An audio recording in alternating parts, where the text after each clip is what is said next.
Okay, so you have your bottle and you have made your label. Over on the right, hopefully you have your label in a separate layer, which makes this easier.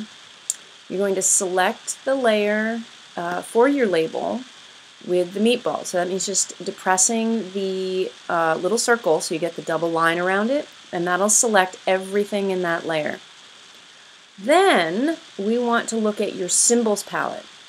That's this little guy here if you have your menu up, or you can go to the Windows drop down and go to Symbols. Okay, so to bring this into here, all you have to do is click and drag.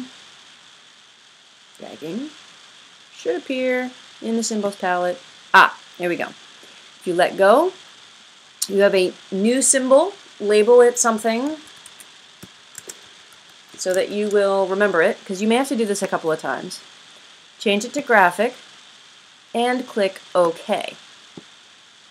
Alright, and then it should appear right here in your symbols palette.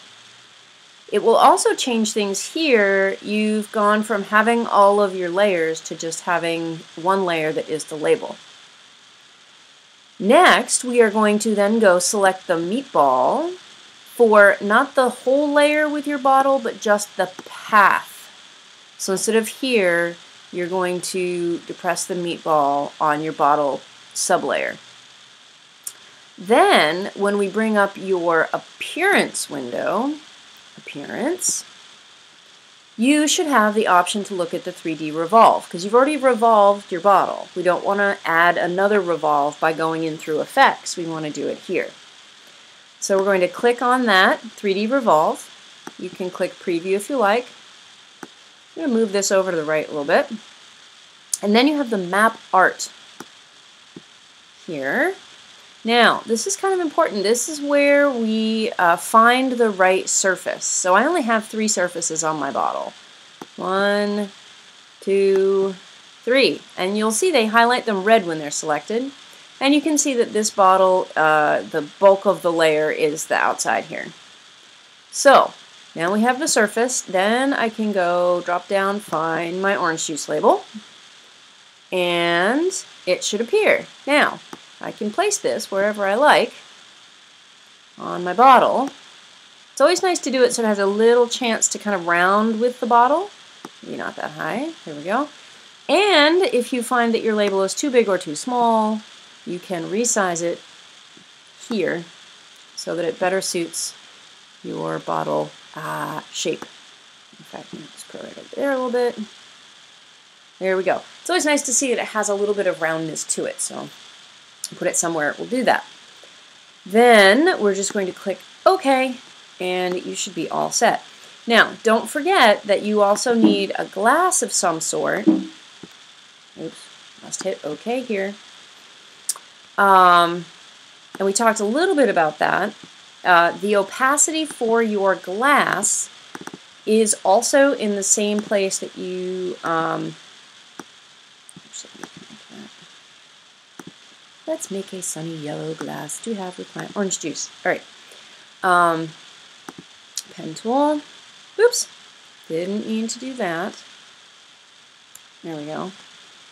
Let's make sure we're not having anything selected when we change colors. Anyway. I'm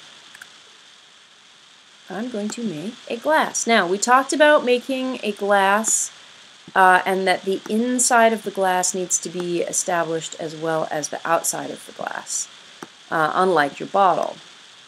So if you put something like a little gobblety thing, if that's appropriate for the container, we've had things like bowls and shallow dipping bowls, depends on what your container is of. But I could put my orange juice in a goblet. And then similarly, we would revolve it. Revolving. There's my goblet. And here's your appearance window still up. You can see that here is, and you can see that your meatball was selected on the goblet. Here is the opacity. And this is where we can bring our opacity down a bit so that our goblet has transparency. And that way, Nice. Do that. Oops. Putting pen things everywhere. Move this down here a little bit. And if you put it slightly in front of the bottle, we can see that transparency. If we don't have anything behind it, it's hard to see. So that's where you're headed. And if you have any other questions, just let me know. Or you can come in tomorrow if you have a sec and you want to go over something live and in person. Hope that helps. Good luck.